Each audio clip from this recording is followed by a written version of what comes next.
Hello दोस्तों, क्या हाल है। तारीख आज 21 नवंबर, दिन मंगलवार, हिंदी तिथि नवमी। और आइए बात करते हैं आज के मुख्य समाचार में देश भर की तमाम बड़ी खबरों पर नजर डालते हैं। देखिए, पहली अच्छी खबर तो ये है, ईपीएफओ ने आंकड़े जारी किए कि 17,21,000 नए सदस्य जोड़े सितंबर तिमाही में। और इस दौरान ऑर्गेनाइज्ड सेक्टर में हमारे देश में नौकरियों की संख्या में भी बढ़ोतरी हुई है। चलिए, खबर है कि भारतीयों के लिए वीजा फ्री एंट्री शुरू कर सकता है वियतनाम भी। अभी वियतनाम के लिए वीजा लेना पड़ता है। इससे पहले श्रीलंका और थाईलैंड ने भी भारतीयों के लिए वीजा फ्री एंट्री शुरू कर दी है। वहीं सहारा के फंड पर एक रिपोर्ट सामने आ रही है कि सरकार को ट्रांसफर हो सकता है सहारा का फंड। अभी सेबी के पास बताया जा रहा है कि 25,000 करोड़ की सहारा की प्रॉपर्टी जमा है। 11 साल में रिफंड के लिए गिने चुने दावेदार आए हैं। ये देख सकते हैं आप सेबी के पास टोटल कितनी फंडिंग जमा है सहारा की ओर से। ये 31 मार्च तक का डेटा है। और क्योंकि सहारा श्री तो भगवान को प्यारे हो गए हैं, और इसलिए अब बताया जा रहा है कि चुनावी माहौल के बीच सरकार सेबी से इस फंड को अपने पास ले सकती है। देखते हैं आगे और क्या अपडेट आता है, बता दूंगा मैं आपको। और वहीं देखिए दोस्तों, करंट अफेयर्स के हिसाब से इंपोर्टेंट अपडेट है। एसबीआई के मैनेजिंग डायरेक्टर बने विनय एम तोनसे 30 नवंबर 2025 तक इस पद की जिम्मेदारी संभालेंगे। और खबर है कि रुपया रिकॉर्ड ऑल टाइम लो पर पहुंचा। डॉलर के मुकाबले 9 पैसे गिरकर 83.35 पर बंद हुआ। और इससे इंपोर्ट से लेकर अमेरिका में पढ़ाई करना भारत के लिए और महंगा होगा। वैसे महंगाई की आशंका पर एक और बड़ी खबर आ रही कि देश में गेहूं का रकबा इस साल 3% कम है, और इसलिए अगले साल आटा और महंगा हो सकता है। चलिए, बड़ी खबर है, चुनाव आयोग ने अधिकारियों को निर्देश दिए और कहा कि कैंडिडेट को कितने वोट मिले हैं। ये डेटा ईवीएम के डिस्प्ले पैनल पर एजेंट्स को दिखाएंगे अफसर। यानी इलेक्ट्रॉनिक वोटिंग मशीन में इस तरह का नया फीचर जोड़ा जाएगा। वैसे दोस्तों, इस बार देखिए, चुनाव के दौरान अभी जो चुनाव वाले 5 राज्य हैं, उनसे 1760 करोड़ रुपए की शराब और केस को जब्त किया गया। इलेक्शन कमीशन का कहना कि यह आंकड़ा 2018 विधानसभा चुनाव में हुई जब्ती का 7 गुना है। यानी कि इस साल चुनाव के अंदर धांधली, फर्जीवाड़ा, लूटमार काफी ज्यादा मचाई जा रही है। देखिए, छत्तीसगढ़, मध्य प्रदेश, मिजोरम, राजस्थान, तेलंगाना, ये 5 राज्यों में कितना कितना केस, शराब, ड्रग्स, कीमती धातुएं पाई गई। जबकि 2018 की टेबल भी आप देख सकते हैं। चलिए, बड़ी खबर है, यूनियन बजट की तैयारियां शुरू हो चुकी हैं और बताया जा रहा है कि इस साल सरकार बजट में किसानों के लिए कोई बड़ा ऐलान कर सकती है। रिपोर्ट्स के मुताबिक दोस्तों, जो पीएम किसान सम्मान निधि स्कीम है ना, उसका पैसा 6,000 रुपए से बढ़ाकर 8,000 रुपए तक किया जा सकता है। मतलब जो हर साल फरवरी में बजट आता है ना, उसमें। तो इस साल फरवरी 2024 में देखते हैं। और भी बजट की हाइलाइट्स तो मैं आपको हर साल बताता ही हूँ डीएलएस न्यूज चैनल पर, तो इस बार भी बताऊंगा जरूर। चलिए, अगली बड़ी खबर देखिए, सुप्रीम कोर्ट ने केंद्र सरकार को चेतावनी देते हुए कहा कि तकनीक व एआई के कारण, यानी कि आर्टिफिशियल इंटेलिजेंस की वजह से मनी लॉन्ड्रिंग और देश में जो फाइनेंशियल धोखाधड़ियां होती हैं, वो हमारे देश की अर्थव्यवस्था के लिए बड़ा खतरा है। अदालत ने ये टिप्पणी करते हुए सरकार से इस पर असली समाधान निकालने का आदेश भी जारी किया। और वहीं देखिए, सुप्रीम कोर्ट के कुछ और बड़े फैसले कि अब हाई कोर्ट और सेशंस कोर्ट भी सीमित अवधि में अग्रिम जमानत दे सकते हैं। सुप्रीम कोर्ट बोला कि अधिकार क्षेत्र के बाहर दर्ज एफआईआर में गिरफ्तारी की आशंका में ये संभव है। ये देख सकते हैं सुप्रीम कोर्ट का क्या कहना है कि जिस व्यक्ति को अग्रिम जमानत चाहिए तो। और वहीं हमारे देश में हो रहे जजों के तबादले और नियुक्ति में सुस्ती पर सुप्रीम कोर्ट हुआ नाराज। केंद्र सरकार के लिए पिंक एंड चूज का जिक्र किया। सुप्रीम कोर्ट ने कहा कि जजों की नियुक्ति में पसंद नापसंद की नीति ठीक नहीं है। केंद्र की नरेंद्र मोदी सरकार को आदेश जारी करते हुए कहा कि ये अच्छे संकेत नहीं है, देश में गलत मैसेज जाता है। चलिए, अगली बड़ी शानदार खबर है, भारतीय स्टेट बैंक एसबीआई ने करोड़ों ग्राहकों को तोहफा दिया है। अब आप 31 मार्च 2024 तक इस सुविधा का फायदा ले पाएंगे। दरअसल एसबीआई की जो वी केयर सीनियर सिटीजन के लिए एफडी स्कीम है ना, उसकी तारीख को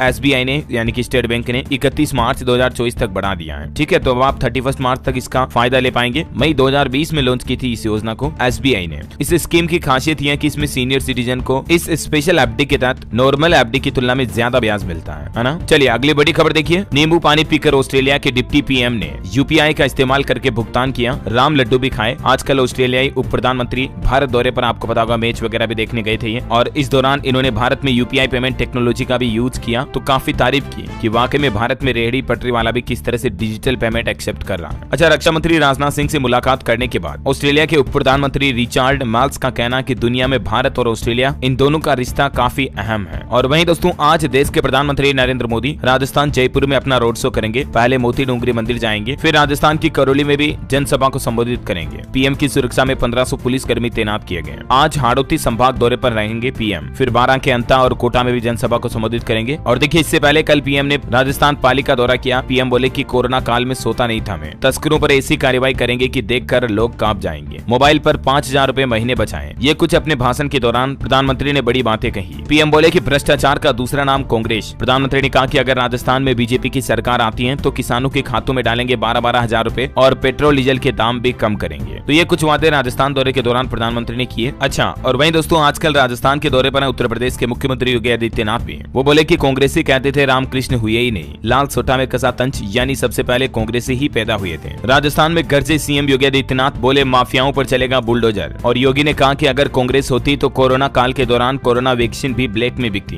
कांग्रेस समस्या है और बीजेपी समाधान है। आज राजस्थान भीलवाड़ा का दौरा करेंगे सीएम योगी। यहाँ जनसभा को संबोधित करेंगे आसींद और भीलवाड़ा में। वो 11 बजे शाहपुरा में और 12 बजे भीलवाड़ा में राजस्थान में जनसभा को संबोधित करेंगे और इसके साथ ही चित्तौड़गढ़ जिले में भी जाएंगे आज सीएम योगी। वैसे योगी की बात हो रही तो हाल ही में आपको पता होगा उत्तर प्रदेश की योगी आदित्यनाथ सरकार ने यूपी में हलाल प्रमाण से जुड़े उत्पाद पर पूरी तरह से पाबंदी लगा दी थी, राइट। तो ये बैन लगाने के बाद अब इस पर राजनीति शुरू हो गई है। हलाल पर बवाल मच गया है। आखिर क्यों? तो इससे पहले ये समझिए कि आखिर हलाल होता क्या है। देखिए, हलाल उत्पाद उन्हें कहते हैं जिनमें इस्लामी कानून का पालन करते हुए उत्पाद को तैयार किया जाता है। साल 1974 में हलाल प्रमाणिकता की शुरुआत हुई थी और ये साल 1993 तक सिर्फ स्लोटर मांस उत्पादों पर लागू था, लेकिन बाद में अन्य खाने पीने की चीजों से लेकर दवाओं और सौंदर्य यानी कि कॉस्मेटिक प्रोडक्ट के लिए भी हलाल सर्टिफिकेट यूज होने लगा 1993 के बाद, ठीक है ना। तो अभी योगी आदित्यनाथ सरकार को गुस्सा आया, यूपी में हलाल सर्टिफिकेट वाले सारे प्रोडक्ट पर बैन लगा दिया। हालांकि कई मुस्लिम संगठनों ने इस पर विरोध जताया। जमीयत उलमा-ए हिंद का भी कहना है कि योगी सरकार के इस फैसले को हम चुनौती देंगे। बहरहाल देखिए, अगली बड़ी खबर भारत के लिए बड़े गर्व की बात है। अब चांद से मिट्टी लाने की तैयारी में है इसरो और इसके लिए चंद्रयान 3 की बजाय 10 गुना भारी रोवर भेजेगा चांद पर। मिशन चंद्रयान 4 के तहत इसरो, आपको बताओगा चंद्रयान 3 का जो रोवर था वो लगभग 34-35 किलो का था, है ना। लेकिन चंद्रयान 4 का जो रोवर होगा जो इसरो के द्वारा चांद पर भेजा जाएगा वो लगभग 3.5 क्विंटल का होगा, 350 किलो का। और ये रोवर चांद पर जाकर वापस धरती पर आएगा चांद की मिट्टी के सैंपल लेकर। चंद्रयान 4 मिशन के तहत इसरो ये तैयारी कर रहा है। चलिए दोस्तों, अगला अपडेट है मछली पालन उद्योग पर अंतर्राष्ट्रीय सम्मेलन गुजरात अहमदाबाद में 21-22 नवंबर को आयोजित होगा, यानी आज से शुरू होने जा रहा है। और वहीं देखिए, एक बड़ी रिपोर्ट सामने आ रही है कि साल 2024 में भारत की विकास दर मामूली घटकर 6.3% रहेगी। अब गोल्डन मैन की नई रिपोर्ट में यह दावा किया जा रहा है कि भारत की ग्रोथ रेट थोड़ी कम हो सकती है। और वहीं देखिए, बड़ी खबर दोस्तों, उत्तर प्रदेश में बांके बिहारी कॉरिडोर बनाने के लिए हाई कोर्ट ने मंजूरी दे दी है। कुंज की गलियों से अतिक्रमण को हटाया जाएगा। यूपी सरकार 5 एकड़ में बनाएगी बड़ा शानदार कॉरिडोर। ये प्रस्तावित मॉडल आप देख सकते हैं, कितना शानदार मॉडल तय किया गया जो कि 5 एकड़ में बनाया जाएगा। अमेजिंग, अद्भुत। अच्छी बात यह है कि यूपी की योगी सरकार को इलाहाबाद हाईकोर्ट से मंजूरी मिल चुकी है। चलिए खबर देखिए, बॉलीवुड से अपडेट है। 54वां इंटरनेशनल फिल्म फेस्टिवल IFFI जिसकी औपचारिक शुरुआत हो चुकी है गोवा में। अनुराग ठाकुर ने सेरेमनी का उद्घाटन किया। माधुरी दीक्षित को विशेष सम्मान भी दिया गया। ये देख सकते हैं, इस दौरान बॉलीवुड स्टार्स और कई सारे साउथ स्टार्स भी मौजूद रहे, है ना। और वहीं देखिए, बड़ी खबर दोस्तों, राजस्थान चुनाव से ठीक 5 दिन पहले राम रहीम को पैरोल दे दी गई है। हरियाणा से लगते कई जिलों में इनके अच्छे खासे फॉलोवर्स हैं, इसलिए हो सकता है कि पॉलिटिक्स में इनका पूरा यूज किया जा रहा हो। वैसे डेरा प्रमुख राम रहीम राजस्थान के श्री गंगानगर जिले के रहने वाले हैं। अभी इन्हें 21 दिन की पैरोल दी गई है, तब तक ये जेल से बाहर रहेंगे। चलिए बड़ी खबर है, हिमाचल प्रदेश के किन्नौर में ट्रेकिंग पर रोक लगा दी गई है। बर्फबारी को देखते हुए डीसी ने जारी किया आदेश टूरिस्ट के लिए। और बड़ी खबर है, हरियाणा अंबाला में 23-24 नवंबर को एयर शो का आयोजन होगा, जिसमें हमारी इंडियन आर्मी राफेल समेत कई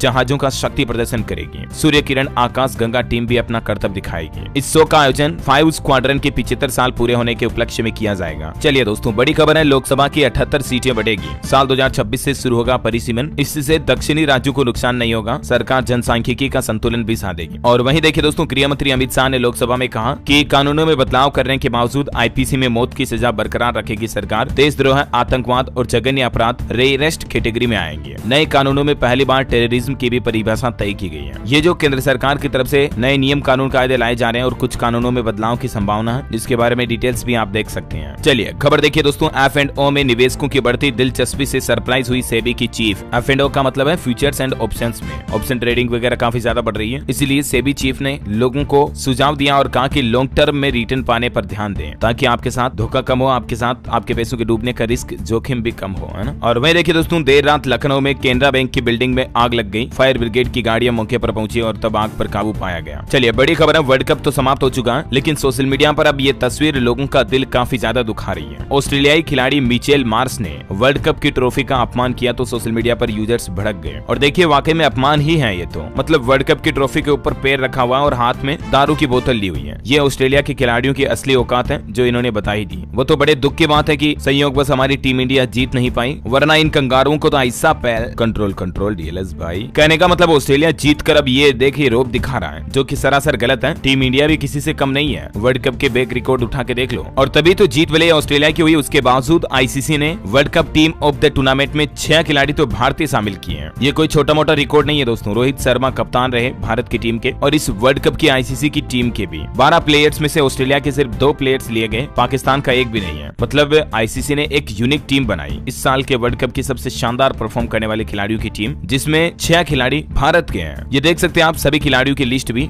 बाकी कुछ साउथ अफ्रीका, श्रीलंका और 2 ऑस्ट्रेलिया से हैं, क्योंकि टीम इंडिया ने इस साल एक के बाद एक कई बड़े रिकॉर्ड्स बनाए हैं इस वर्ल्ड कप में। बहरहाल क्रिकेट फैंस के लिए एक अच्छी खबर है, अगर आप ऑस्ट्रेलिया भारत का क्रिकेट मैच फिर से देखना चाहते हैं तो ऑस्ट्रेलिया के खिलाफ T20 टीम का ऐलान भी हो चुका है। सूर्या कप्तान होंगे, सैमसन को मौका नहीं दिया गया। वर्ल्ड कप स्क्वाड के 3 खिलाड़ी इसमें शामिल किए गए। ऑस्ट्रेलिया के खिलाफ 5 T20 मैचों की सीरीज के लिए भारतीय टीम चुन ली गई है और ऑस्ट्रेलिया का भारत दौरा होगा। अगले महीने 23 तारीख से ये मैच शुरू होंगे। 5 मैच होंगे टोटल, जिनकी तारीख भी आप देख सकते हैं ये कहां होंगे। और देखिए सोशल मीडिया पर अब ये भावुक कर देने वाली तस्वीरें भी वायरल हो रही हैं। पीएम से गले लगकर रो पड़े समी। पीएम मोदी ने टीम इंडिया के खिलाड़ियों के आंसू भी पहुंचे। ड्रेसिंग रूम में पहुंचकर टीम के खिलाड़ियों का हौसला बढ़ाया। हार के बाद खिलाड़ी से उन्होंने एकांत में भी मुलाकात की। जडेजा समी ने पोस्ट की फोटो है और सोशल मीडिया पर एक वीडियो वायरल हो रहा है, आपको बताऊंगा आजकल, जिसमें यह दावा किया जा रहा है कि पीएम मोदी ने कमिंस को बेमन से सौंपी ट्रॉफी, हाथ भी नहीं मिलाया और उनको ध्यान नहीं दिया उन पर। मतलब ऐसा वीडियो आपने सोशल मीडिया पर देखा होगा ना, लेकिन ये आधा अधूरा वीडियो है और इसमें कुछ कटिंग की गई है, रिवर्सेबल वगैरह। असल सच्चाई इस वीडियो की ये नहीं है। आप जब इस सेरेमनी का पूरा वीडियो देखोगे ना तो आपको सारी चीज समझ में आ जाएगी, क्योंकि पीएम मोदी ने पूरा इनको अटेंशन दिया। ऐसा नहीं कि ऑस्ट्रेलिया के खिलाड़ियों का अपमान किया और बाकायदा पीएम मोदी ने हाथ भी मिलाया। इसलिए ये क्लिप जो वायरल हो रही इससे हेट ना फैलाएं। चलिए अगली बड़ी खबर देखिए दोस्तों। उत्तराखंड में जो टनल हादसे का रेस्क्यू ऑपरेशन चल रहा है और इस मामले को लेकर पीएम मोदी ने उत्तराखंड के मुख्यमंत्री से फोन पर बातचीत की और हादसे का अपडेट लेते हुए पीएम मोदी ने सांत्वना दी कि सभी मजदूरों को सुरक्षित बाहर निकाला जाएगा। अभी का लेटेस्ट अपडेट चल रहा है रेस्क्यू ऑपरेशन का। देखिए 10 दिन से 41 मजदूर अंदर फंसे हुए हैं। आज 3 ड्रिलिंग शुरू होने की उम्मीद है। मजदूरों को एक नई पाइपलाइन से खाना भी भेजा गया। टनल रेस्क्यू मिशन में 9 दिन बाद ये बड़ी खुशखबरी आई। 41 मजदूर तक पहुंचा 6 इंच का पाइप, जिसके जरिए अब कुछ बड़े खाने की चीजें भेजी जाएगी और उम्मीद है जल्दी ये 41 मजदूर बाहर आएंगे। वैसे देर रात सड़क निर्माण के दौरान सुरंग में कैंपन हुआ तो कार्य रोकना पड़ा था। पीएमओ के उप सचिव भी घटना स्थल पर पहुंचे और कुछ जगहों पर बड़े भूकंप के झटके भी लगे। दोस्तों हमारे देश में देखिए हिमाचल प्रदेश में 3 तीव्रता के लगभग भूकंप आया। बिलासपुर में धरती हिलने पर लोग घरों से बाहर निकले और हमारे पड़ोसी देश अफगानिस्तान में भी 4.1 तीव्रता का भूकंप आया। ओके, और अभी तो मैं आपको कुछ और महत्वपूर्ण और काम की खबरें बताऊंगा दोस्तों, लेकिन वीडियो में आगे बढ़ने से पहले आपसे एक छोटी सी गुजारिश है। अगर आपने DLS न्यूज चैनल को अभी तक भी सब्सक्राइब नहीं कर रखा ना तो सब्सक्राइब करके बेल आइकन दबा दो और अगर आपका दिल करे तो इस वीडियो पर एक लाइक भी कर दीजिएगा। चलिए आपका टाइम वेस्ट ना करते हुए सीधे आगे बढ़ते खबरों में मौसम अपडेट पर नजर डाल लेते हैं। देखिए उत्तर भारत समेत देश के कई हिस्सों में ठंड ने तो दस्तक दे ही दी है। अगले 5 दिनों तक देश के अलग अलग राज्यों में बारिश का भी अलर्ट जारी किया है मौसम विभाग की तरफ से। IMD का कहना है कि 23 नवंबर के दौरान तमिलनाडु, केरल में अलग अलग जगहों पर बारिश हो सकती है और ये जो चक्रवाती तूफान चल रहा है इसके चलते मछुआरों को अभी इन क्षेत्रों में न जाने की सलाह दी है। खास करके तमिलनाडु, पुडुचेरी, कराईकल वगैरह में बिजली गिरने की भी संभावना है। राजस्थान में 7 दिन बाद बारिश की संभावना। सुबह शाम सर्द हवाओं से तापमान में गिरावट आई। मध्य प्रदेश में 27-28 नवंबर को बारिश के आसार। बंगाल की खाड़ी में उठे चक्रवात तूफान का दिखेगा असर। स्काईमेट वेदर की रिपोर्ट के मुताबिक अगले 24 घंटों के दौरान मौसम की संभावित गतिविधि क्या रह सकती है हमारे देश में, जिसकी जानकारी भी आप स्क्रीन पर देख लीजिएगा। चलिए दोस्तों सराफा बाजार पर नजर डालें तो देखिए टूटा सोने और चांदी का भाव। गोल्ड और सिल्वर की लेटेस्ट प्राइस क्या चल रही है अभी, तो सोने चांदी में गिरावट के बाद 61,000 पर आ गया सोना, तो चांदी भी 73,000 के नीचे आई। अभी एक्जैक्टली 61,000 रुपए चल रहा है 24 कैरेट सोने का रेट। 22 कैरेट तो 55,800 पर ही है, ठीक है। और चांदी का लेटेस्ट रेट चल रहा है 72,920 रुपए प्रति किलोग्राम। सिल्वर का प्राइस चल रहा है। हालांकि देश में कई जगहों पर चांदी के रेट अलग अलग हो सकते हैं थोड़े बहुत। बताया जा रहा है कि दिल्ली में चांदी की कीमत में 300 रुपए की गिरावट के बाद अभी 76 रुपए प्रति किलोग्राम तक चल रही है, लेकिन ऑन एवरेज 74-75 के लगभग देश भर में मान सकते हैं आप, है ना। चलिए बड़ी खबर है इजराइल हमास गाजा जंग पर अपडेट देखिए आप। गाजा में इंडोनेशियाई अस्पताल को इमरजेंसी टैंकों ने घेरा। अल शिफा अस्पताल में 55 मीटर लंबी टनल। IDF ने दावा किया कि यहाँ से हमला हो रहा था और ये तस्वीर देखिए जरा। ये छोटे नवजात बच्चों की तस्वीरें हैं जिनके माता पिता खो गए हैं। मतलब जन्म के बाद ही इन नवजात शिशुओं की माताएं अलग हो गई,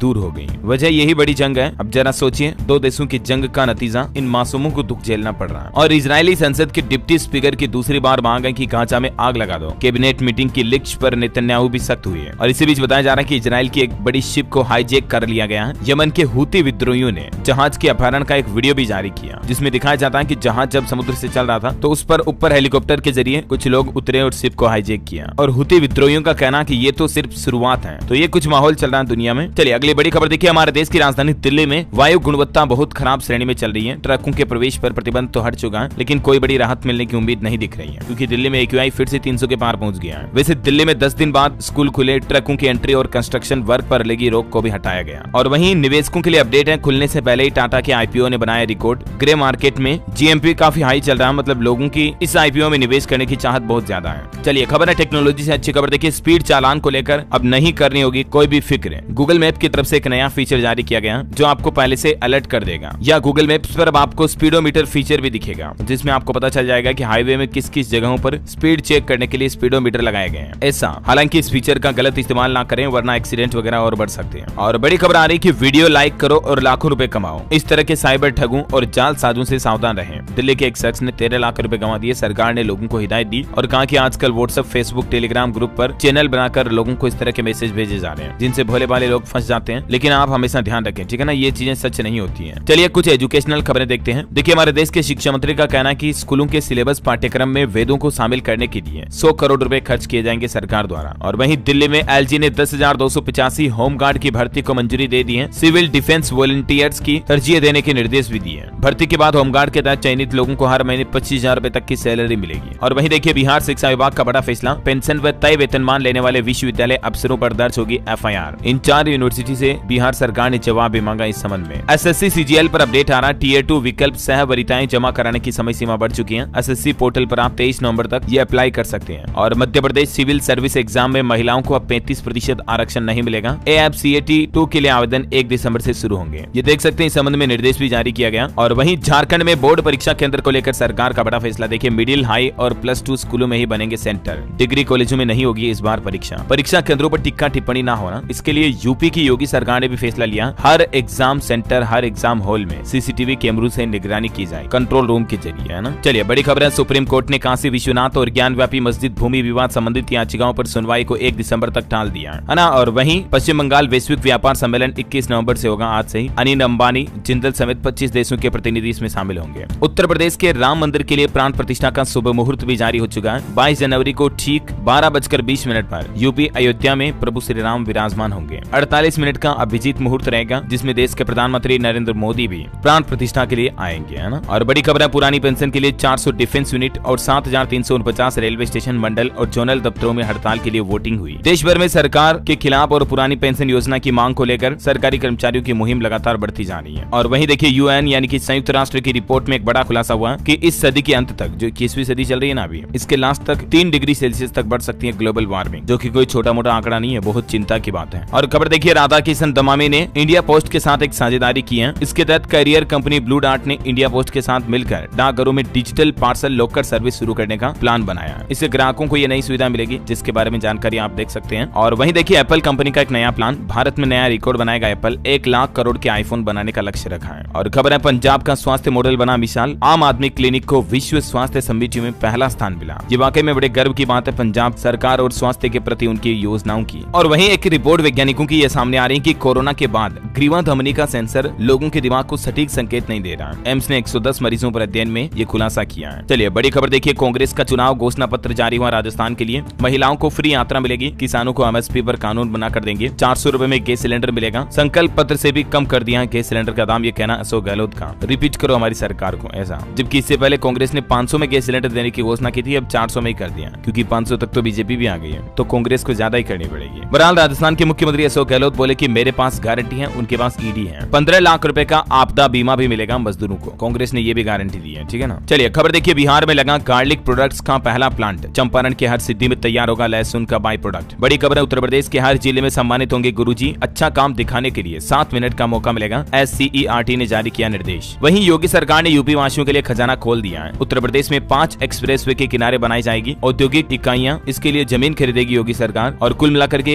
एक्सप्रेसवे के आसपास कॉमर्शियल औद्योगिक गतिविधियों को बढ़ावा देने के लिए ये नया प्लान बनाया है। और दोस्तों, इन 30 इंडस्ट्रियल कॉरिडोर के चलते अरबों का निवेश आएगा, रोजगार बढ़ेंगे, प्रॉपर्टी में भी खूब दाम बढ़ोतरी देखी जाएगी, है ना। चलिए खबर है, पंजाब में 28-29 नवंबर को शीतकालीन सत्र होगा। सुप्रीम कोर्ट के आदेश के बाद पंजाब सरकार ने लिया फैसला। मध्य प्रदेश में भी पुरानी पेंशन योजना को लेकर जनवरी 2024 में रेल कर्मचारी हड़ताल की प्लानिंग बना रहे हैं। वहीं राजस्थान सीकर के बाबा खाटू श्याम जी का जन्मोत्सव 23 तारीख को मनाया जाएगा। जय बाबा खाटू श्याम की कमेंट में लिख दीजिएगा अभी। और देखिए, प्रशासन और मंदिर कमेटी की अपील है कि आतिशबाजी न करें। 52 बीघा पार्किंग मैदान में गाड़ियों की पार्किंग व्यवस्था भी की गई है। बड़ी खबर देखिए, हिमाचल प्रदेश सरकार ने अपने राज्य के युवाओं को बड़ा तोहफा दिया। अब अगर हिमाचल में युवा ई टैक्सी खरीदेंगे तो सीधे 50% तक सब्सिडी दी जाएगी, और साथ में बिना गारंटी वाले लोन पर 50% तक की सब्सिडी। और ये कुछ बड़े वादे किए हैं, जिनकी डिटेल्स भी आप देख सकते हैं। चलिए खबर है, एक तो हरियाणा राज्य में आंगनबाड़ी वर्करों को सरकार ने राहत दी है। फिर से एक बड़ी घोषणा कर दी कि भवनों का किराया 2000 कर दिया गया। और मुख्यमंत्री 3 दिन पहले वेतन बढ़ाने पर भी ऐलान कर चुके हैं। आंगनबाड़ी कर्मचारियों के लिए मैंने आपको बताया था कि कितना वेतन बढ़ोतरी का फैसला लिया गया है ना। और इसके अलावा देखिए, हरियाणा के मुख्यमंत्री मनोहर लाल खट्टर सरकार ने एक और बड़ा फैसला लिया है। राज्य में 1588 प्रॉपर्टी होल्डरों का वापस होगा डेवलपमेंट चार्ज, यानी कि वापस रिफंड के रूप में किया जाएगा उनको लगभग 5.25 करोड़ रुपए। और देखिए, बिहार के मुख्यमंत्री नीतीश सरकार की 22 नवंबर को कैबिनेट बैठक होगी। सरकारी सेवकों और पेंशनधारकों के डीए में 4% की बढ़ोतरी की संभावना है। उत्तर प्रदेश के डीडीओ में आज जॉब एंड अप्रेंटिस फेयर का आयोजन हो रहा है। जॉब मेला यानी कि रोजगार मेला लग रहा है। 400 रजिस्टर्ड अभ्यर्थियों को मिलेगा रोजगार पाने का मौका। यूपी आगरा में 3 बस स्टेशन बनेंगे, बस पोर्ट। परिवहन विभाग से अनुमति मिल चुकी है, जानकारी आप देख सकते हैं। छत्तीसगढ़ में देखिए राजधानी रायपुर में खुलेगा 500 बेड का मल्टी स्पेशलिटी हॉस्पिटल। 2025 तक ये बनकर तैयार होगा, जिसका भूमि पूजन भी किया गया, देख सकते हैं। और दोस्तों चंडीगढ़ में क्राफ्ट मेला का आयोजन होगा अगले महीने 1 दिसंबर से। कलाग्राम में 10 तक चलेगा। अलग अलग राज्यों के 1000 लोक कलाकार पहुंचेंगे। और पंजाब में किसानों और पंजाब पुलिस के बीच झड़प भी हुई, रोड जाम किया गया, पराली रदी, ट्रोलियां लेकर डीसी ऑफिस पहुंच चुके थे किसान भाई लोग। वहीं जियो फाइनेंशियल अपने पहले बॉन्ड इश्यू से 10,000 करोड़ रुपए जुटाने का प्लान बन रहा है, उसके बाद आईपीओ का प्लान बनाएंगे। वहीं देखिए रॉयल इनफील्ड का एनुअल इवेंट मोटोवर्स 24 नवंबर से शुरू होगा। और वहीं देखिए एक बड़ी दुख की बात, आंध्र प्रदेश के विशाखापट्टनम पोर्ट पर आग लग गई, जिसमें नाविकों की 35 नावें भी जलकर राख हो गई। हालांकि अभी भी गनीमत की बात यह कि इतनी बड़ी दुर्घटना में भी जान माल का नुकसान नहीं हुआ। एमपी भोपाल का AQI भी 326 तक पहुंचा, धारा 144 लगाने की तैयारी चल रही है। और राजस्थान का आयुर्विज्ञान संस्थान, आयुर्वेद संस्थान देखिए आप, लाइलाज बीमारियों के लिए वरदान है। 157% बड़ी मरीजों की वेटिंग लिस्ट भी। राज्य के सबसे बड़े आयुर्वेद संस्थान NIA में पंचकर्म चिकित्सा की आवश्यकता वाले रोगियों की भरमार है। और वहीं देखिए ब्रिटेन के प्राइम मिनिस्टर ऋषि सुनक का कहना है कि शरद ऋतु बजट से पहले उन्होंने टैक्स में कटौती का वादा किया और बोले कि महंगाई को आधा करने का लक्ष्य ब्रिटेन में पूरा हुआ। वैसे क्या लगता है आपको? चलिए आज के एस्ट्रोलॉजी अपडेट्स देख लेते हैं। एक तो दोस्तों परसों के दिन 23 नवंबर को देव उठनी एकादशी है और 23 तारीख से ही आपको बैंड बाजा बारात की धूमधाम भी देखने को मिलेगी। चलिए अंत में आज के राशिफल पर नजर डाल लेते हैं। देखिए मिथुन राशि वालों की आर्थिक स्थिति में सुधार होगा। कर्क राशि के लोग बिजनेस में बड़े फैसले अगर आज लेना चाहते हैं तो आज का दिन अच्छा रहेगा। कर्क राशि के लोग कड़ी मेहनत से लक्ष्य पूरा करेंगे। और तुला राशि के लोग गलत संगत से बचे तो लाभ होगा। ओके, इसी के साथ ही दोस्तों आज दिन भर की तमाम बड़ी खबरें, मुख्य समाचार का अपडेट वीडियो यहीं समाप्त होता है। इस वीडियो को लाइक और शेयर करना और आप मुझे कमेंट करके बताना कि